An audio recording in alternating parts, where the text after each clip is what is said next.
இந்த வீட்டில் இணையதள இணைப்பிலிருந்து அனைத்து வசதிகளும் இருக்கு. ஆனா தொலைபேசி மட்டும் மறத பழசு. அழைத்தால் எடுத்து அலோ சொல்ற அமைப்பு, அழைக்க வேண்டும் என்றால் எண்களை அழுத்தி ஒளிவாங்கியை காதில் வைக்கும் அமைப்பு. இதில் அழைப்பு எண்கள் தெரியும் வசதிகளோடு இருக்கும் அதிநவீன கருவிகளும் இருக்கும் போது இன்னும் ஏன் பழசு?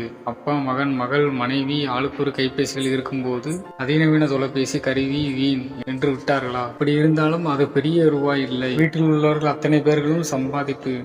தங்கள் மதிப்பு மரியாதை நிமித்தமாவது வாங்கி வைத்திருக்கலாம் என்று யோசிக்கும் போதுதான் எனக்குள் இடைச்சொருகலாக இன்னொரு நினைவு வந்தது. எவர் கள்ளத்தனத்தை கண்டுபிடிக்க இப்படி ஒரு ஏற்பாடு? அப்படி என்றாலும் எல்லாரிடமும் கைபேசிகள் இருக்கும் போது அவர்கள் இந்த எண்ணிற்கு அழைக்க வேண்டிய அவசியம் இல்லை. எதற்கு அந்த அறத பழசு? என்ன காரணம் இந்த தொலைபேசி என்று நினைக்கும் போதுதான் என்னடா என்னை பார்க்க வந்து பேசாமல் இருக்க நண்பன் ஆச்சே என்னை கலைத்தான். மூளையில் இருக்கும் அந்த தொலைபேசி தான் எனக்குள் உறுத்தல் என்றேன். என்ன உறுத்தல்? பெண்கள் தெரியாத அறத பிளஸா இருக்கே இழுத்தேன். அதுவா இந்த கைபேசியில் அழைக்கும் எல்லா எண்களும் தெரியுது. எதிரி பிடிக்காதவர்கள் எண்கள் தெரிந்தால் வேண்டாம் என்று எடுக்காமல் ஒதுக்கி தப்பிக்கிறோம். இதுல அப்படி தப்பிக்காமல் கோழைத்தனமாய் ஒதுங்க வேண்டாம் என்கிற எண்ணம் என்றான். சந்தேகம் தீர்ந்தது. சரி தலையாட்டினான். இதுபோல பல கதைகளை கேட்பதற்கு நம்ம சேனலை சப்ஸ்கிரைப் செய்து கொள்ளுங்கள். இந்த வீடியோ பிடிச்சிருந்தால் லைக் பண்ணுங்கள், உங்கள் நண்பர்களுக்கும் ஷேர் பண்ணுங்கள். நன்றி.